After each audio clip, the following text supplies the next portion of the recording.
think events like the Gathering are really super important. They bring people together to share experiences, tell stories, to learn from one another.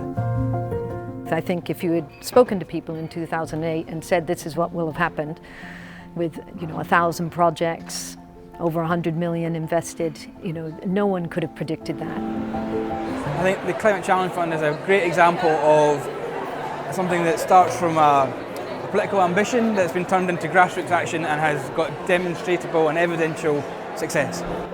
I've been involved in climate change since 2009, so I've seen the difference. For me, it was the diversity. Each year there is more and more diverse communities coming to the event, and these were community groups that were not engaged with before.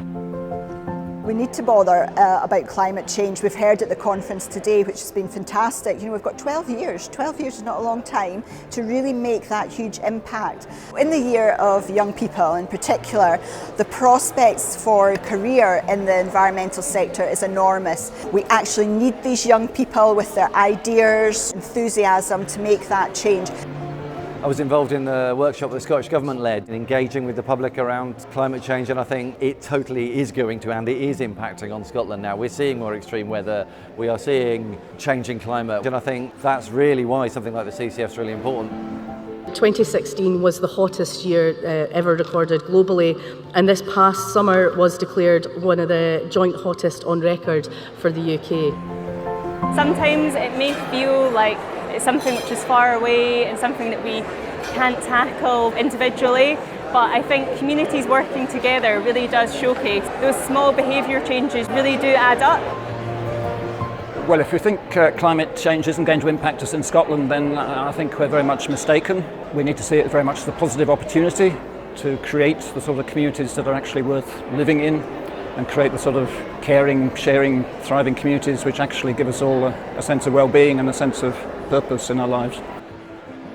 I think that you can see that the Climate Challenge Fund has generated a whole family of groups that are really now starting to make themselves felt in terms of the impact that they're having in their communities. In Shetland, we needed growing structures that were robust for Shetland. We have 12 community polyclubs, so we have a total of about 50 people that are growing their own fruit and veg in the community. Such a success that it turned into a social enterprise. I actually changed my job in September, so I work full-time for the polyclub company, and we sell them all over Scotland and as far as the Falkland Islands. The unique thing about Climate Challenge funded projects is they have big visibility with normal people in every community across Scotland. And when people see people do things differently, how we do food or transport or energy, that spurs them on and inspires them to reduce our carbon emissions over the long term.